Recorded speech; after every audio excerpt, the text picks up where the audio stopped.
Dear student, आज हम study करेंगे कक्षा 12 विषय रसायन विज्ञान के चैप्टर विद्युत रसायन इलेक्ट्रोकेमिस्ट्री की, जिसमें आज हमारा टॉपिक है मोलर चालकता। तो अब हम बात करते हैं मोलर चालकता की, मोलर कंडक्टिविटी की। देखिए, हमारे पास जो सेल होता है उस सेल में 2 इलेक्ट्रोड होते हैं। ये सेल का थोड़ा सा मैकेनिज्म आप देख लीजिए।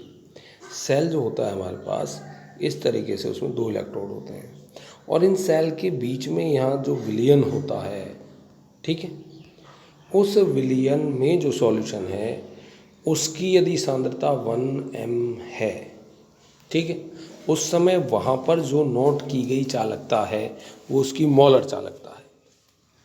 यदि तुल्यांक की चालकता की बात करेंगे तो यहाँ ये मोलर चालकता की यदि हम बात कर रहे हैं तो इस विलयन में कितना घुला हुआ है, 1 मोल घुला हुआ है। तो इस अवस्था में जो चालकता हम नोट करेंगे, जब सेल में हमारे पास जो विलयन है उसकी मोलरता 1m है, तो उस समय जो उसकी चालकता आएगी वो उसकी मोलर चालकता कहलाएगी। तो इस मोलर चालकता को हम यहाँ ज़रा स्टडी कर लेते हैं डिटेल में। चलिए, कि किसी विद्युत अपघटय के उस विलयन की चालकता जिसमें विद्युत अपघटय का 1 मोल घुला हो आणविक या मोलर चालकता कहलाती है। माना किसी विलयन के VML में 1 मोल घुला है। कोई विलयन है आपके पास और उसमें कितना मोल घुला हुआ है, 1 मोल घुला हुआ है। तो VM यानी मोलर चालकता, इसे लैम्डा भी कहते हैं। जो VM है ये मोलर चालकता है, इसको लैम्डा भी कहा जाता है। तो VM is equal to K/V। K क्या है, यहाँ कापा है, ये स्पेसिफिक कंडक्टिविटी है, विशिष्ट चालकता है। तो K/V, और V क्या है आपका, V क्या होती है, K मल्टीप्लाई 1000/C। C क्या है यहाँ पर, सांद्रता है, ठीक है, मोलर सांद्रता है।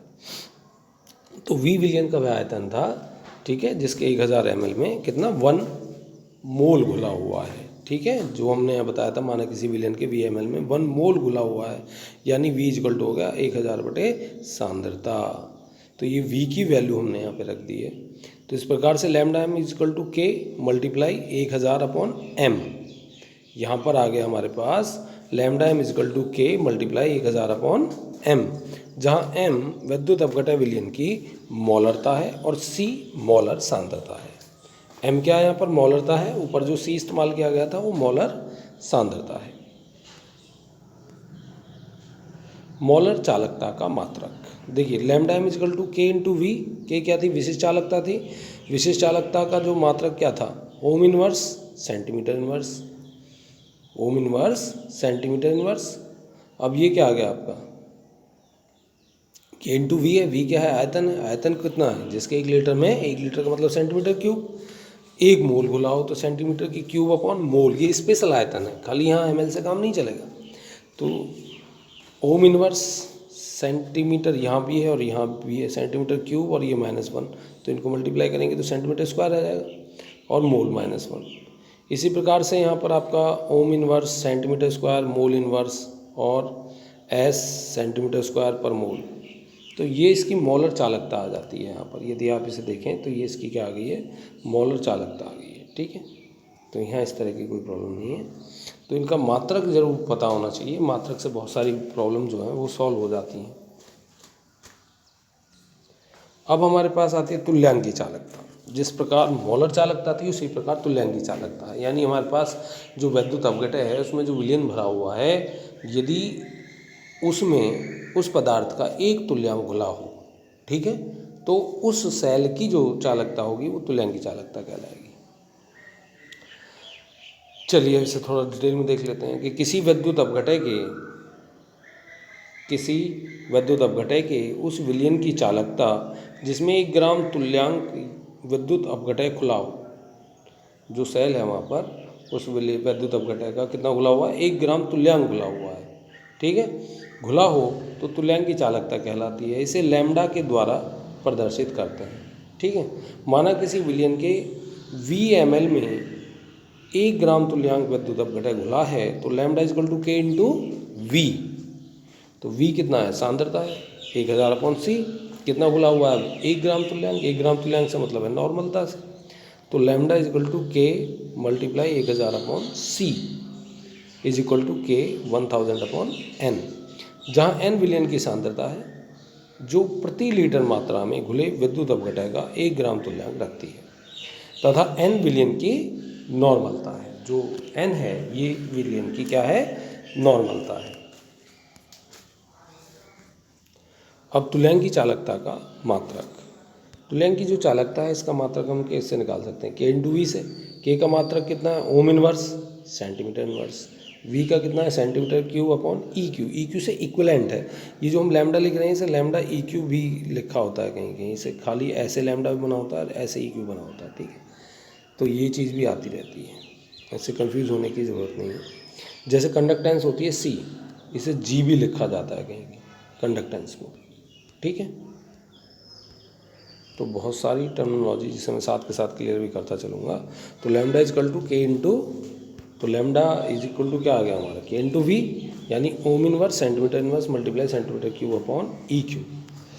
तो हमारे पास ohm inverse centimetre square E Q, या ओम इनवर्स को हम इस तरीके से ओम इनवर्स को ऐसे भी लिख देते हैं सेंटीमीटर स्क्वायर ई क्यू, और ओम इनवर्स जो है ये साइमेंसन भी कहलाता है एस सेंटीमीटर स्क्वायर पर ई क्यू, ठीक है। तो यहाँ से इसकी आप इकाई भी ज्ञात कर सकते हैं। अब है लैम्डा एम तथा लैम्डा ई क्यू में संबंध। लैम्डा एम और लैम्डा ई क्यू यानी मॉलर चालकता और तुल्यांकी चालकता में आपस में क्या क्या संबंध है। तो मॉलर चालकता अपॉन तुल्यांकी चालकता, जो के मॉलर चालकता में क्या है, के मल्टीप्लाई 1000 अपॉन एम, और जबकि तुल्यांकी चालकता क्या है 1000 अपॉन एन है। सिर्फ इतना ही तो अंतर है, 1000 अपॉन एम है, वहाँ 1000 एन है। जब इन्हें काटोगे तो के से तो के कट गया और 1000 से 1000 कट गया, बचा क्या एन अपॉन एम बचा। तो lambda M upon E Q क्या आ गया, विद्युत अपघटय के ग्राम तुल्यांकों की संख्या। नॉर्मलता से मतलब है ग्राम तुल्यांक से, ठीक है। यानी पदार्थ का ग्राम में भार बटे तुल्यांक की भार ही ग्राम तुल्यांक कहलाते हैं। मोल क्या है, पदार्थ का भार ग्राम में बटे अणुभार, तो वो मोल होते हैं।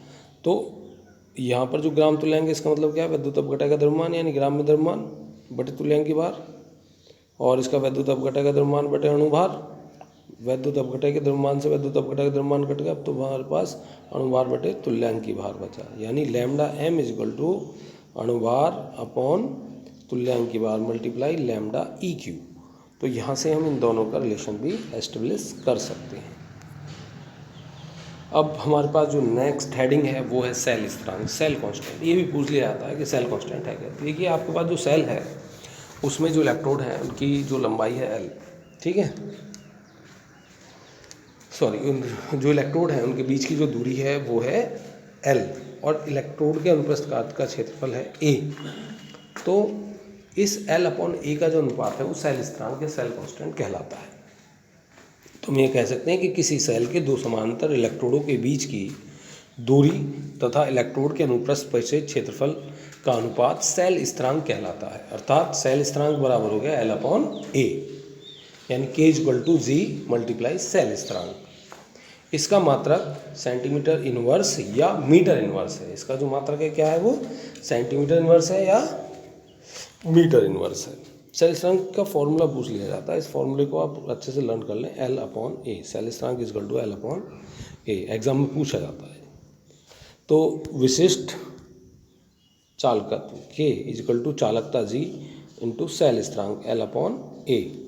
एल इज इक्वल टू क्या है centimetre, A is equal to क्या है 1 सेंटीमीटर स्क्वायर, तब L upon A is equal to क्या हो गया 1 सेंटीमीटर इनवर्स। इस प्रकार से विशिष्ट चालकता के अपॉन के इज इक्वल टू जी के इक्वल हो जाएगा उस कंडीशन में जब उसका ए 1 हो जाए और एल अपॉन ए 1 हो जाए, ठीक है।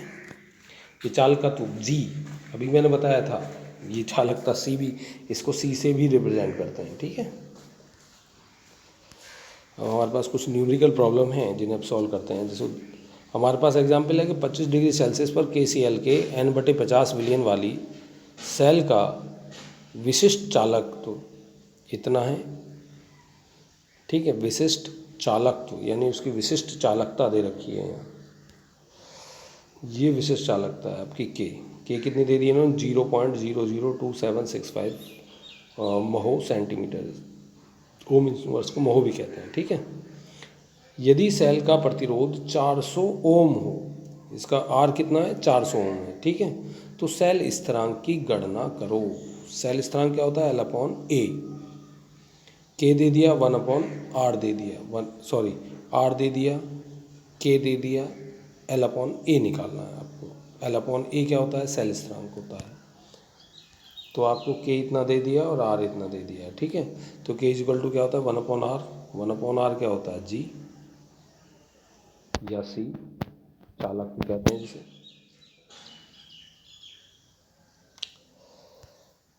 तो यहाँ K की वैल्यू रख दी हमने और यहाँ R की रख दी, और ये सेल स्थिरांक निकालना है। तो सेल स्थिरांक बराबर आ गया 1.106 सेंटीमीटर इनवर्स। इसके बाद हमारे पास सेकंड एग्जाम्पल है कि किसी लवण के n/10 विलियन का प्रतिरोध 32 ओम है। कोई लवण है और उसके n/10 विलियन का जो प्रतिरोध है कितना है? 32 ओम। नॉर्मलता दे दी है, सीधी सीधी है, ठीक है। प्रतिरोध, विलियन का प्रतिरोध R दे दिया है, R कितना है? 32 ओम दे दिया है। तो सेल के इलेक्ट्रोडों के बीच की दूरी 1.80 यानी L भी दे दिया है। L कितनी दे दी है यहाँ पे? 1.80, और क्षेत्रफल यानी A भी दे दिया है, 5.4 सेंटीमीटर स्क्वायर है। तो विशिष्ट विलयन की चालकत्व और तुल्यांक की चालकत्व की गणना करनी है। यानी K पूछ रहा है और वो लैम्डा पूछ रहा है। तो K क्या होता है? 1/R × L/A। R कितना है? 32 है, 32 ओम था ना प्रतिरोध, मल्टीप्लाई L/A। L कितना है? 1.8 और A कितना है? 5.4। तो आपके पास यहाँ इसका आंसर आ जाएगा 1.96, जिसका पॉइंट में वैल्यू आ जाएगी 0.01041 ओम इनवर्स सेंटीमीटर इनवर्स। इसी प्रकार हमारे पास लैम्डा है।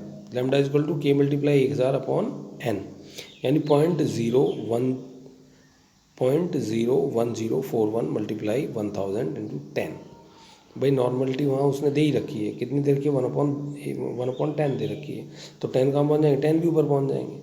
विशिष्ट चालकता यानी कि आपके पास है, तो यहाँ से आप इसकी तुल्यांक की चालकता निकाल सकते हैं आसानी से। और इस प्रकार आज का हमारा जो टॉपिक है यहीं समाप्त होता है।